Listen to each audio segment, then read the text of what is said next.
الحمد لله. الحمد لله الذي أنعم علينا بأنواع النعم ولطائف الإحسان وفضلنا على سائر خلقه بتعليم العلم والبيان. أشهد أن لا إله إلا الله وحده لا شريك له وأشهد أن حبيبنا وقدوتنا وقرة أعيننا سيدنا ونبينا محمدا عبده ورسوله من ولد عدنان. اللهم صل وسلم على سيدنا محمد وعلى آله وصحبه ومن تبعهم بإحسان إلى يوم وضع الميزان. أما بعد.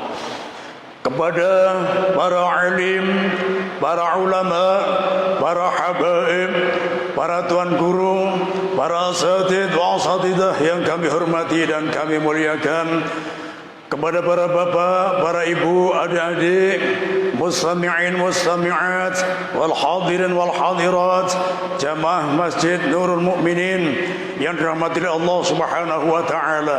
Puji syukur marilah senantiasa kita panjatkan dari lubuk hati kita yang paling dalam kehadirat Allah Subhanahu wa taala atas limpahan rahmat, taufik, hidayah dan inayahnya yang diberikan kepada kita semua, yang akhirnya berkesempatan siang hari ini kita bisa berkumpul bersama, bermuajahah, saling bertatap muka dalam rangka mengkaji ilmu agama demi pendekatan diri kita kepada Allah Subhanahu wa taala.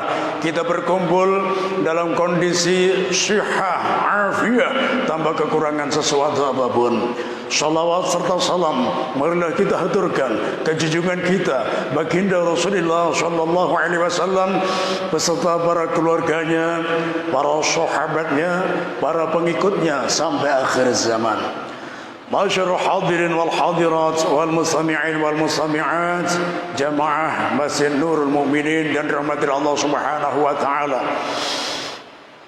An Ka'ab ibnu Ajrah faqal falamma irtaqa Rasulullah sallallahu alaihi wasallam ad-darajah al-ula faqal amin. فلما ارتقى الدرجة الثانية فقال آمين. فلما ارتقى الدرجة الثالثة فقال آمين. فنزل من المنبر فسأل أحد من الصحابة يا رسول الله الآن نسمع ما لم نسمع من قبل. فقال عليه الصلاة والسلام ماذا أردتم؟ فقال سمعنا قول آمين 3 مرات. فقال عليه الصلاة والسلام عرض علي جبريل فدعا ويريد أؤمن دعاءه. رواه Ibnu Hibban fi Sahihih. Dalam riwayat hadis dari sahabat Ka'ab ibnu Ajrah, beliau berkata bahwa suatu ketika Rasulullah naik ke tangga mimbar pertama. Ya, bentuk mimbarnya, tangganya kurang lebih seperti mimbar milik kita, ya, 1, 2, 3, persis seperti dalam hadis ini. Ketika beliau naik tangga pertama, beliau mengucapkan amin.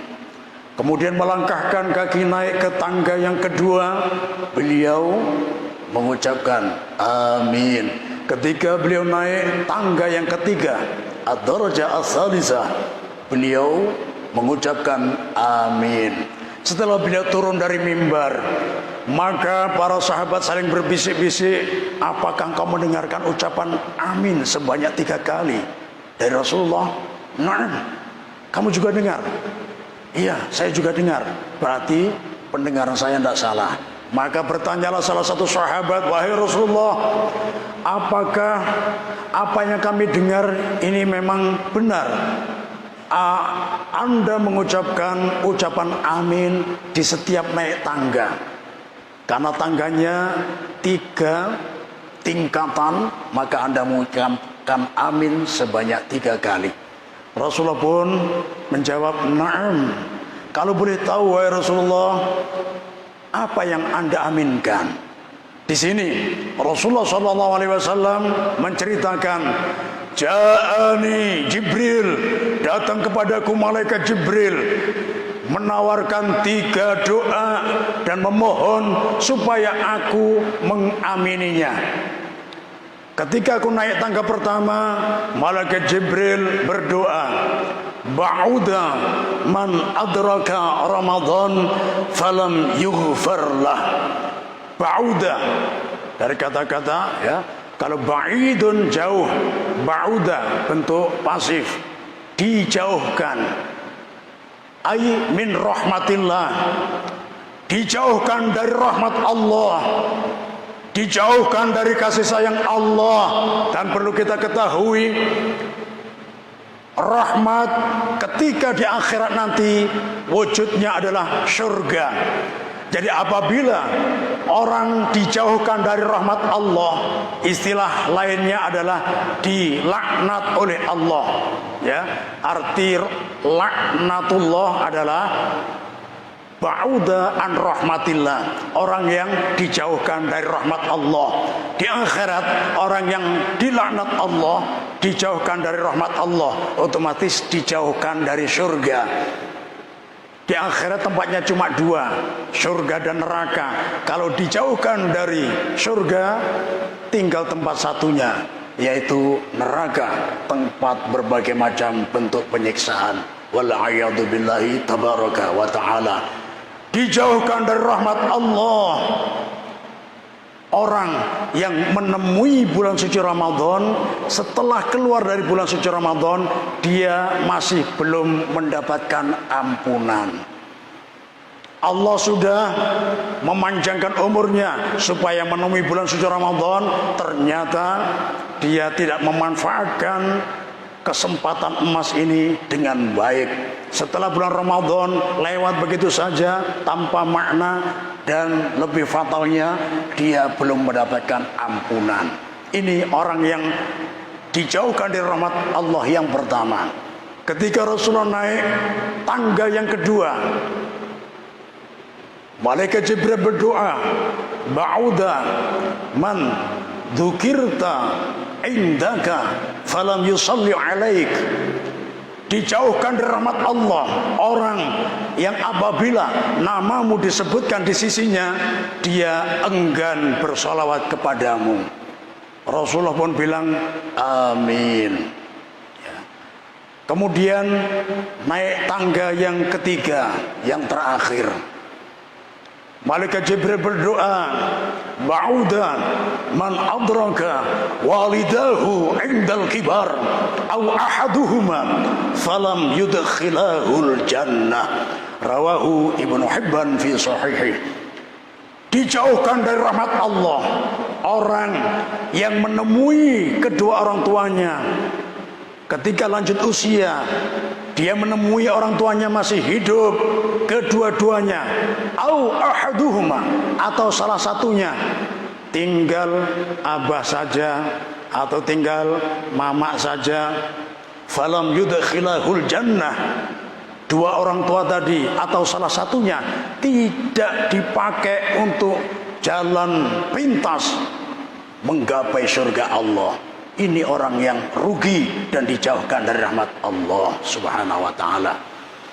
Jadi kembali yang pertama, siapa saja orang yang dijauhkan dari rahmat Allah dalam bulan Ramadan, Allah sudah memberikan fasilitas yang berupa umur.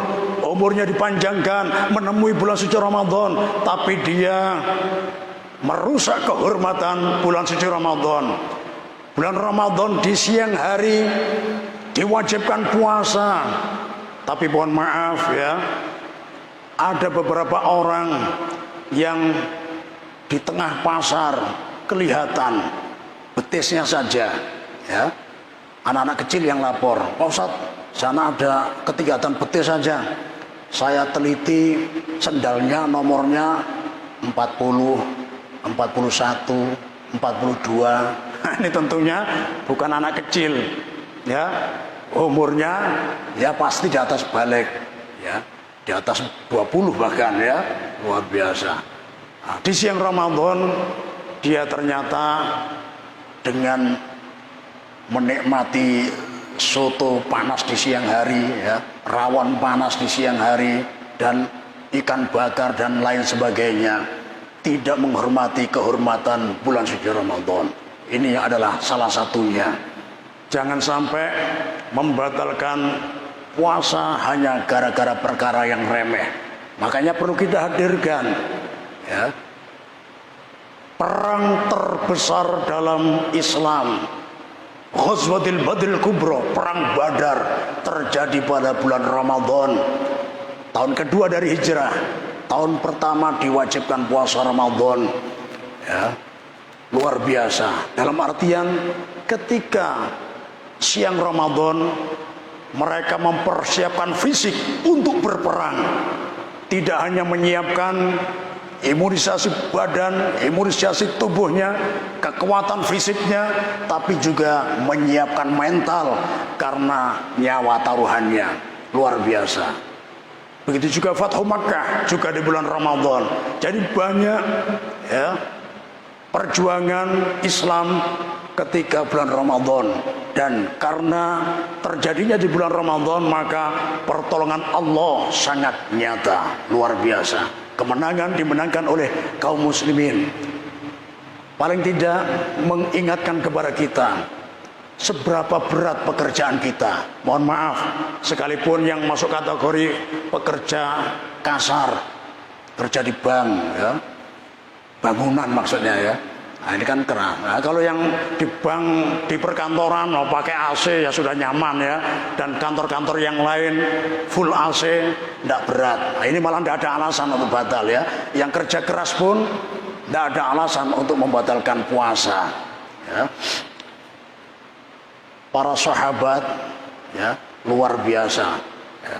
Jadi kita ingat, intinya kerja keras kita saat ini tidak ada seujung kuku pun dibandingkan dengan kerja kerasnya para sahabat di masa dahulu. Makanya perlu kita ingat ini supaya kita tidak mudah membatalkan puasa kita, karena khawatir kita termasuk orang yang dijauhkan dari rahmat Allah, ya.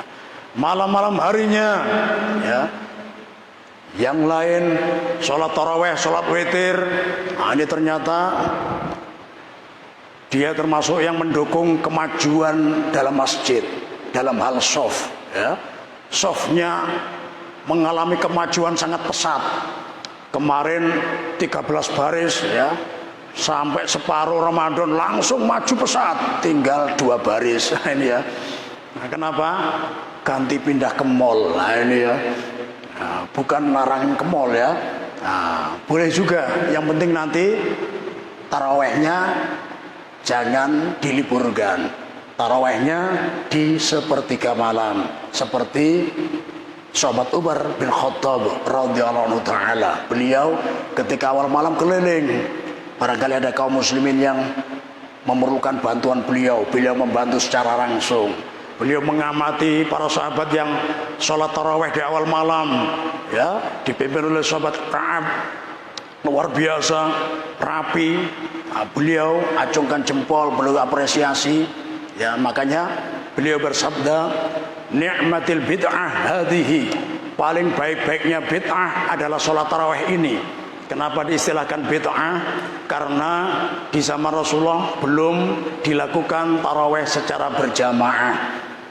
Taraweh di zaman Rasulullah kadang masing-masing, kadang setiap kelompok cuma 5 orang, imamnya 1, walhasil kurang rapi. Tapi ketika dipimpin oleh Amirul Mukminin Khalifah Umar bin Khattab radhiyallahu anhu taala, beliau punya inisiatif. Kelihatannya kok tidak enak dipandang. Bagaimana kalau, ya, yang taraweh masing-masing ini dikumpulkan berjamaah, ya, imamnya cuma 1, ya, dalam masjid, satu masjid imamnya 1 saja, tidak seperti sekarang ini, ya, sekelompok. Nah, ya, apalagi sama Rasulullah, Rasulullah tidak 1 bulan penuh di masjid, kadang beliau di masjid, Para sahabat ingin jadi makmum, besoknya rame. Hari ketiga semuanya menunggu Rasulullah taraweh di rumah. Kenapa? Alasan beliau syafaqatan lil muslimin, karena kasih sayang kepada kaum muslimin. Khawatir kalau beliau keluar sholat taraweh berjamaah, khawatir diwajibkan. Kalau hukumnya wajib mungkin agak memberatkan umat, apalagi umat akhir zaman. Nah, makanya dihukumi sunnah, ya. Nah, ini kasihan Rasulullah. Nah, makanya di masa sahabat Umar ketika ya dirapikan, makanya beliau memuji nikmatil bid'ah hadhihi, paling baik-baiknya bid'ah, sesuatu yang belum pernah dilakukan di zaman Rasulullah adalah ini, salat taraweh. Ya. Nah, kemudian perkataan beliau selanjutnya yang perlu kita pahami, walladzina yanamu anha khairun minalladzina yaqumun. Orang yang sekarang tidur lebih baik daripada orang yang sekarang sholat taraweh berjamaah. Oh, bayangkan, ini kalau tidak paham, salah paham, repot ini ya. Mulai malam ini jamaah Masjid Nurul Mukminin guringan sabarataan. Ya.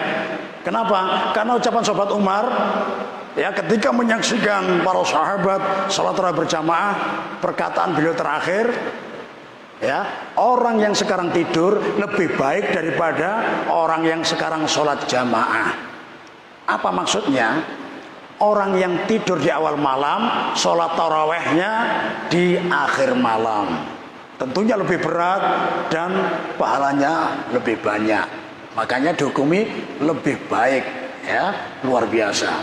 Ya. Jadi itu ya. Nah, ini kalau untuk kita sendiri, perkataan sahabat Umar ini kita pakai husnudzon terhadap saudara-saudara kita. Ya, ya kasusnya seperti tadi. Oh, ini tetangga saya kemarin rajin ke masjid, sekarang kok tidak kelihatan. Oh, ternyata ke mall. Nah, jangan mudah menyalahkan orang. Nah, kita husnudzon lebih baik. Oh, barangkali mulai malam ke-15 ini ya, tetangga saya tarawehnya ganti akhir malam, makanya di tiap awal malam nggak kelihatan. Nah, paling tidak hati kita yang selamat. Nah, ini ya husnudzon yang paling baik. Ya, nah, jadi luar biasa. Ya, paling tidak kita sampaikan secara singkat.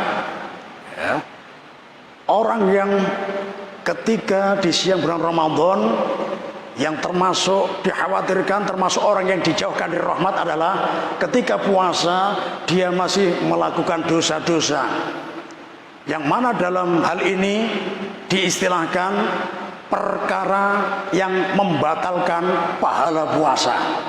Ya, kalau yang nongkrong di warung yang sendalnya ukuran 40, 41, 42, nah itu nyata-nyata puasanya batal, wajib mengganti di hari yang lain, wajib diqodhoi. Tapi ada juga pembatal pahala puasa. Ya, jadi kalau 5 perkara yang dilakukan, kewajiban sudah gugur, hukumnya tetap sah, akan tetapi siap-siap di akhirat kecewa, karena Allah tidak sudi memberikan pahala. Dalam hadis sahabat Jabir bin Abdullah an Anasin radhiyallahu anhu ta'ala qala Rasulullah sallallahu alaihi wasallam khamsan yufattirna as-shaim. Dari riwayat sahabat Jabir bin Abdullah dari sahabat Anas, dari Rasulullah SAW, beliau bersabda, ada 5 perkara yang membatalkan pahala puasa. Nah, langsung kita artikan redaksinya sesuai kefahaman ulama pensyarah hadis.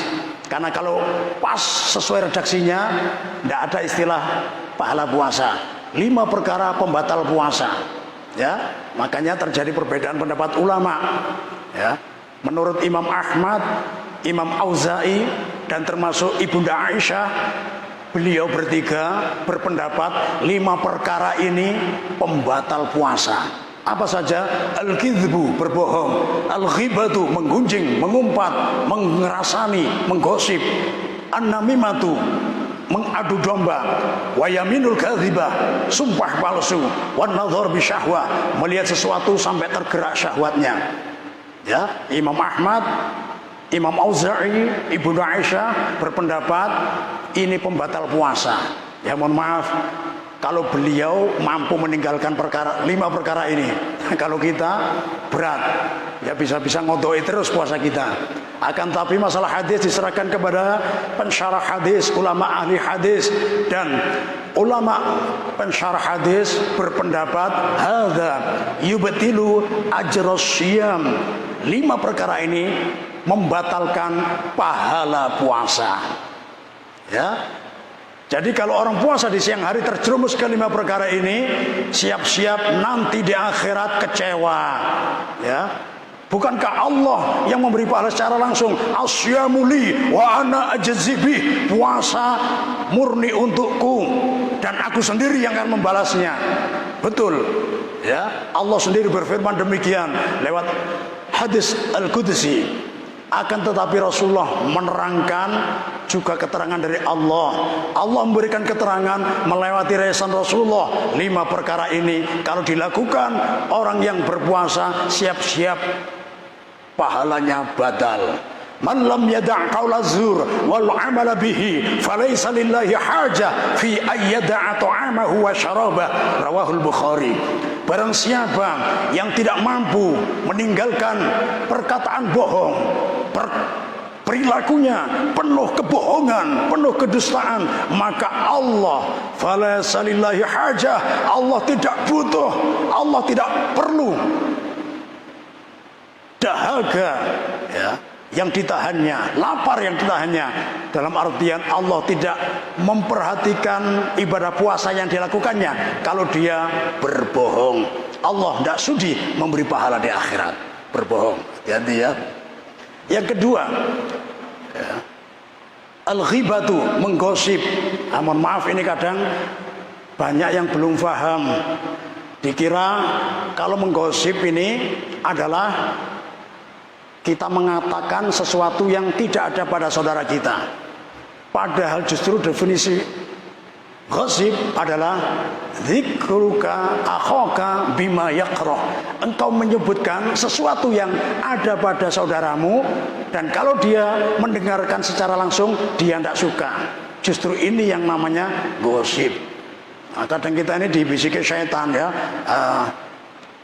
bang, abang, ya mohon maaf, ini ndak gosip ya, ndak gunjing, ini memang benar adanya. Itu loh teman kita itu. Kemarin kan kita keliling, refreshing, rekreasi, makannya banyak sekali, tidurnya juga banyak sekali. Nah, ini suatu aib ya. Di zaman Rasulullah pernah dilaporkan ke Rasulullah, Rasulullah, fulan fil fulan, ya, katsirul akal wa katsirun naum fis safar.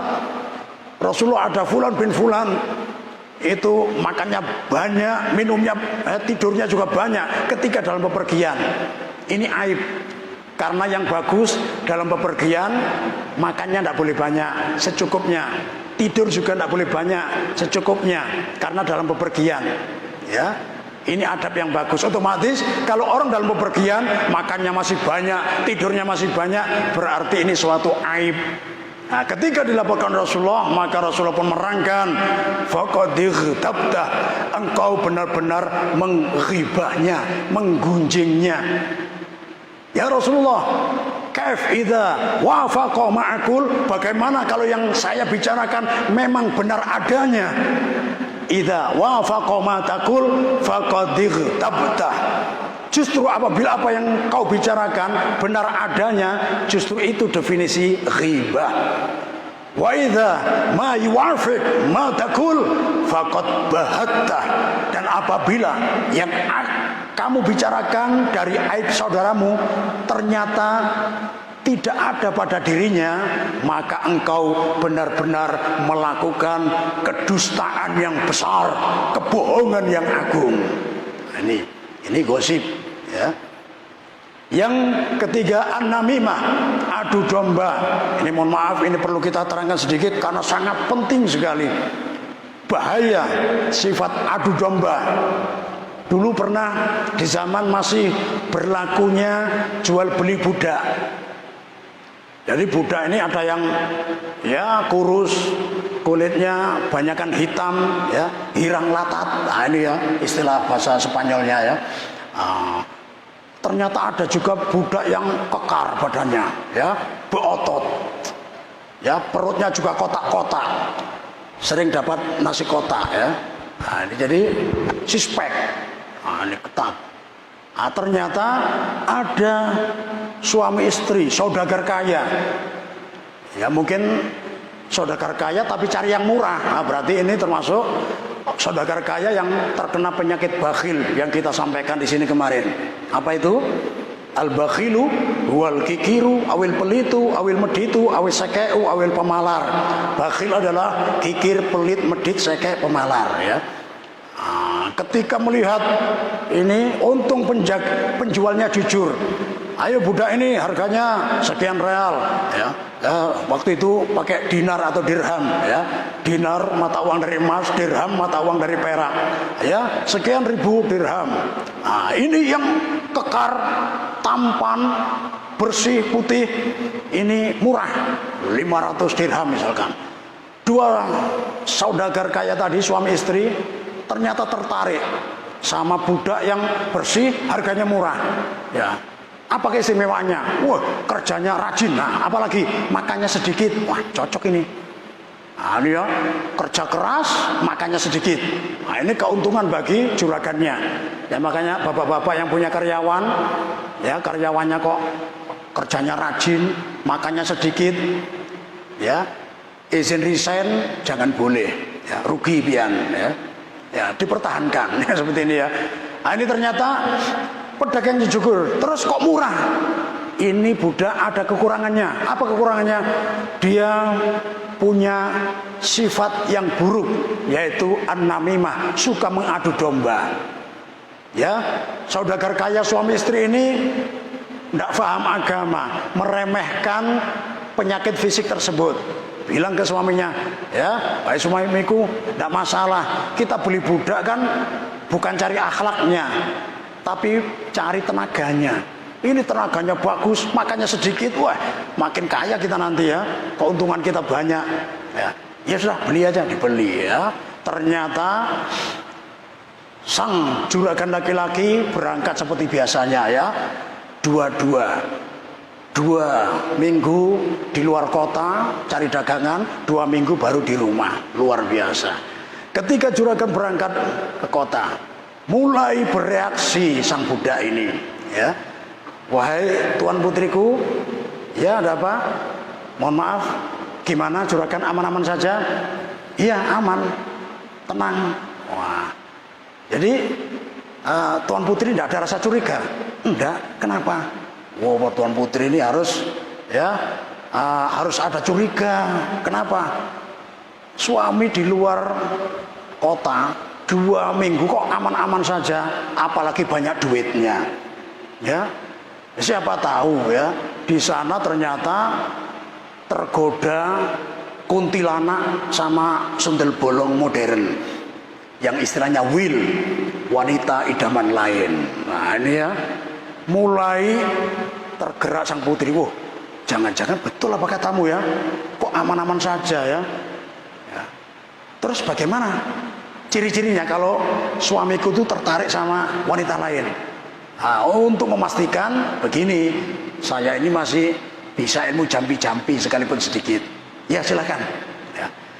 Gini aja, tuan putri nanti pokoknya berusaha ngambil rambut dari juragan, dikit saja, untuk syarat aja. Nanti saya jampi-jampi supaya tidak tertarik sama wanita lain. Oke. Kapan ngambilnya?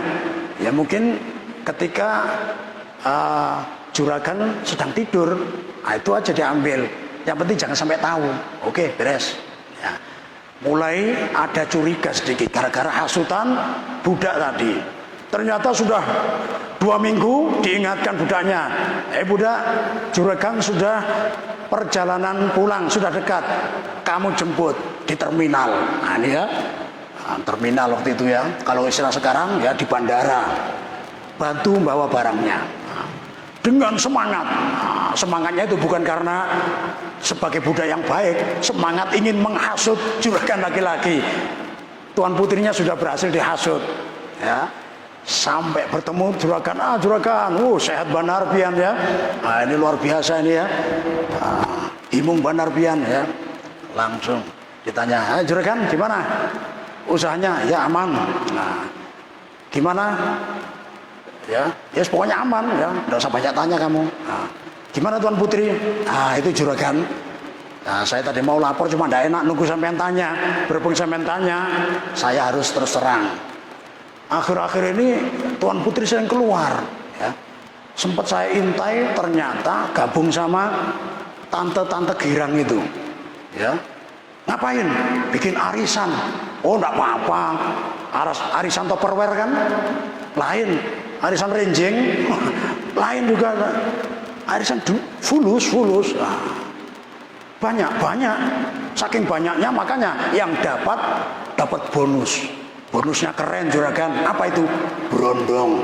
Astagfirullah ya. Nah kemarin sepertinya Tuan Putri yang dapat arisan, jadi beliau yang dapat brondongnya. Nah ini masalahnya, sepertinya Tuan Putri ini cocok sama brondong tersebut. Saya khawatir saja Tuan, kalau Tuan Putri cocok sama brondong, pasti dia mulai ada keinginan untuk menguasai harta sampean. Bagaimana caranya menguasai hartaku? Semua sertifikat atas namaku. Gampang Tuan. Yang penting pian meninggal kan jadi hak miliknya istri. Aku masih sehat. Ya, supaya meninggal ya bisa dibunuh, diracun kayak atau sama benda tajam. Wah, hitam ini ngeramput. Nah ini ya bahasa Spanyolnya ya. Kamu ini ada-ada saja. Ya. Saya cuma menyampaikan ini karena saya perhatian sama juragan. Nanti aja dibuktikan. Kalau Tuan Putri mendekati juragan di saat istirahat dengan benda tajam, itu tanda-tandanya sampean mau dibunuh sama istri sampean. Wah ini ya. Jangan-jangan betul ya. Udah, ini aja sudah. Sekali datang, assalamualaikum, waalaikumsalam. Gimana kabarnya Pak? Alhamdulillah beres semua. Cuma badan kauyuhan ya, kalapahan, lamahan intuhut. Terus gimana Pak? Aku langsung istirahat aja ya. Ya sudah, istirahat. Ini istrinya langsung punya mindset yang negatif tadi. Oh jangan-jangan betul kata budakku tadi, capek bermain sama kuntilanak sama sundel bolong modern tadi ya, sama Will, wanita idaman lain. Makanya sampai-sampai sudah ya lututnya sudah keropos. Namanya istirahat ya sudah, awas nanti ya. Ternyata untuk memastikan prasangkaku ini, bagusnya aku ikuti saran budakku tadi. Apa? Aku ambil rambutnya sedikit. Biasanya kalau kita cari gunting, pas dicari nggak ketemu. Ada gunting kecil yang biasanya untuk gunting ya bulu hidung ya, gunting kain kecil, dicari nggak ketemu. Keluar pokoknya ini mumpung suamiku istirahat ini. Ternyata di luar ada gunting bunga. Wah, karena harga bunga sekarang melangit, guntingnya juga mahal tajam. Guntingnya ini diambil. Ini aja seadanya, yang penting bisa untuk gunting. Ternyata suaminya tidur ayam, melihat ada kaca di almarinya ya. Akhirnya bisa melirik, kelihatan istrinya di belakang. Dilihat, istriku di belakang. Dilihat loh, kok mengkilap. Ternyata istrinya bawa gunting besar. Wah, betul apa kata budakku tadi ya. Jadi bukan motong rambut ini, guntingnya besar, leherku yang mau dipotong. Langsung emosi ditahan, sekali dekat sudah nempel leher, dingin, langsung direbut dengan kasar. Sweat, tanpa klarifikasi karena emosi ya. Langsung ditancapkan di perut istrinya berkali-kali. Jeluk, sampai istrinya meninggal dunia. Tidak ada kesempatan klarifikasi sama sekali. Meninggallah sang istri. Sang budak pengadu domba tadi kurang ajar, lari ke kobilahnya Tuan Putri tadi. Wahai kobilah Fulanah binti Fulan, ya, putri kalian dibunuh suaminya. Kenapa? Nggak tahu, mungkin gila, mungkin stres ya. Langsung semua kabilah datang. Ditanya suaminya, kenapa kau bunuh putriku? Dia mau membunuhku. Nggak mungkin. Putriku sangat solehah, sangat patuh sama suami. Nggak mungkin membunuhmu. Kamu ini ya alasan saja. Mungkin mau kawin lagi kamu ya. Kamu bunuh istriku. Kamu bunuh putriku ya. Langsung tanpa banyak tanya, semuanya emosi bawa benda tajam. Sang suami tadi, juragan laki-laki, ditusuk kabilahnya sang istri tadi. Ganti, budaknya lari ke kabilah juragan laki-laki. Hai kabilah Fulan bin Fulan, putra kalian dibunuh kabilah istrinya. Lu ngapain? Datang ya. Langsung berperang dua kabilah istri dan kabilah suami, sampai meninggal semuanya ya. Ada yang luka-luka parah, sekarat semua, tidak lama meninggal semua. Ini gara-gara apa? Gara-gara budak yang punya sifat adu domba. Maka perlu kita waspada. Kalau punya teman yang punya sifat adu domba, mulai sekarang kita jaga jarak, hati-hati, berbahaya ya. Tetangga suka adu domba ya, kita jauhi, kita pindah. Mendingan jadi kontraktor, pindah-pindah kontrakan, daripada netap di rumah tapi tetangga tidak beres. Nah ini ya luar biasa. Yang keempat, al-yaminul kadhibah, sumpah palsu. Yang kelima, an-nadhar bi syahwah. Sepertinya waktunya ini habis ya. Mohon maaf karena tadi perlu diterangkan karena sangat penting. Kalau 5 perkara ini dilakukan oleh orang yang berpuasa di siang Ramadan, siap-siap kecewa di akhirat. Allah tidak sudi memberinya pahala. Dan mudah-mudahan kita terhindar dari 5 perkara ini dan terhindar dari orang yang dijauhkan dari rahmat Allah. Mudah-mudahan bulan Ramadan tahun ini kita mampu memanfaatkan momen yang spesial ini, kesempatan emas ini. Mudah-mudahan Ramadan tahun ini bisa menghantarkan kita semuanya menuju ke surganya Allah yang paling tinggi, surga Al-Firdaus, bersama para sahabat-sahabat yang mulia di hadapan manusia yang paling mulia, di hadapan Rasulullah sallallahu alaihi wasallam. A'udzubillahi minasyaitonir rajim. Bismillahirrahmanirrahim. Allahumma shalli wa sallim ala sayyidina Muhammad wa ala sayyidina Muhammad. اللهم اجعل اجتماعنا هذا يا الله اجتماعا نافعا، اجتماعا مباركا، اجتماعا فيه توفيقك يا الله، اجتماعا فيه هدايتك يا الله، اجتماعا فيه رعايتك يا الله، اجتماعا فيه جميع كل خير الدين والدنيا والآخرة.